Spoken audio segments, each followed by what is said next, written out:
రామ్ చరణ్ గారికి రంగస్థలం, అల్లు అర్జున్ గారికి పుష్ప. డెఫినెట్లీ ఒక మాస్ ఫిలిం అనేది చాలా చాలా అవసరం అవుతుంది. అండ్ ఆ మాస్ ఫిలిం ఈ ఫిలిం అనిపిస్తుంది నాకు సుధీర్ బాబు గారికి. మీరేమంటారు? What you say? అదంతా వచ్చింది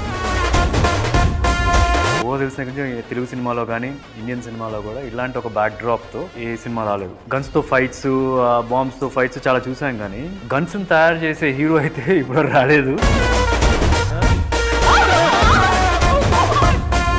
సునీల్ గారు మీ కెమిస్ట్రీ చాలా చాలా బాగుందని చెప్పాలి ఈ సినిమాలో. అతని క్యారెక్టర్ పేరు పళని, నా పేరు సుబ్రహ్మణ్యం స్వామి. పళని కొండ మీద ఉంటారు సుబ్రహ్మణ్యం స్వామి.